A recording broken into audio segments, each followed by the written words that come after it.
محمد محمود سر الختمة منصور، خط الصعيد. أنا دينا مهران ودي حكاوي الدنيا. بتبدأ الحكاية سنة 1907 لما اتولد محمد في قرية درنكة في أسيوط وسط 3 إخوات أكبر منه، وهم رمضان والرويحي وعبد الحكم، وكمان أخ أصغر منه اسمه توفيق. وكان مصدر رزقهم الوحيد هو صيد السمك والزراعة، وزي أي بيت في الأرياف كان عندهم شوية مواشي بتاعتهم. وتفوت السنين والخط عايش هو وإخواته حياة هادية وطبيعية لحد ما يجي اليوم المشؤوم، يوم 2 فبراير سنة 1927، اليوم اللي شيخ الغفر سفخ فيه محمد أو الخط بالقلم على وشه بسبب إن شيخ الغفر منع الخط إنه يدخل منطقة معينة بالغنم بتاعهم اللي كان بيرعاه. بس تفتكروا الخط هيطلب مليار من شيخ الغفر زي ما حصل مع عمرو دياب، ولا مثلا هيديله على وشه بالقلم والموضوع يخلص على كده؟ طبعا لا. الخط بسبب الألم ده طلع على بيت شيخ الغفر ونش ابنه بعيارين جابوا أجله في وقتها. وطبعا شيخ الغفر في اللحظة دي ما شافش قدامه وما بلغش الحكومة زي ما بيعمل في أي واقعة بتحصل، وقال الطروة للعار. وتاني يوم خلص على محمود منصور عم الخط وكبير عيلتهم، وطبعا ده خلص على كبير العيلة، ودي مهانة لا تغتفر في الصعيد. وعشان كده محمد أو الخط ما كفاهوش نفر ولا نفرين من عيلة شيخ الغفر، ده خلص وقتها على 9 من أهله، وبعدها هرب هو وأخواته ال4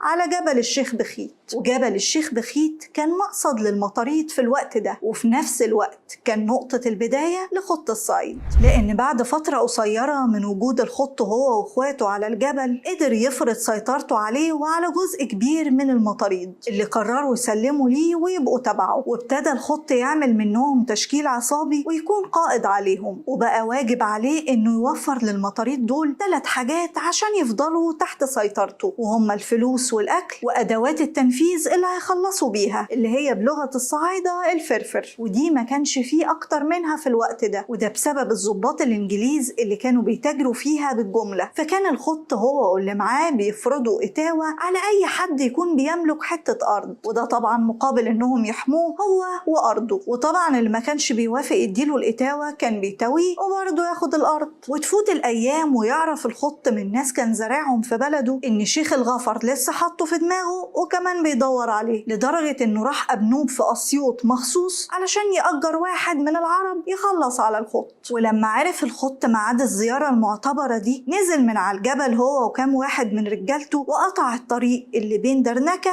وأبنوب، ووقف العربية اللي كان فيها الراجل اللي هيخلص عليه، وفي لحظة بقى في خبر كان، بس قرر وقتها انه يسيب السواق يمشي سليم. وطبعا دي مش حنية، بس علشان صيته يسمع اكتر لما السواق يحكي الحكاية. ومن اشهر العمليات اللي عملها في اواخر الثلاثينات انه طلع هو ورجالته على قطر كان مسافر لأسوان، ودخل على الاعيان اللي كانوا راكبين القطر وسرق كل اللي معاهم. ولما العساكر الانجليزي اللي كانوا في القطر رفضوا السرقة راح خلص عليهم كلهم. والموضوع ده خلى انجلترا تركز مع الخط وتطلب من الحكومة المصرية انهم يقبضوا عليه. وفعلا الحكومة سمعت لانجلترا وكونت مجموعة من الضباط المصريين والضباط الانجليز عشان يحاصروه في الجبل هو ورجالته. بس للأسف الحرب العالمية التانية تقوم والموضوع كله يبوظ. ومش بس كده، ده الخط نشاطه يتسع اكتر وكمان ينضم له واحد اسمه عواد صالح. وعواد صالح ده ما يقلش اي حاجة عن الخط، بالعكس ده بدأ من قبله ب5 سنين. وابتدى الموضوع معاه لما ساب دراسته اللي كان فاشل فيها في القاهرة ورجع على بلده بني سميع في أسيوط، لحد ما تحصل خناقة معتبرة ما بين عواد صالح وقرايبه على فلوس بينهم، وده اللي خلاه يخلص على 5 من قرايبه في ليلة واحدة.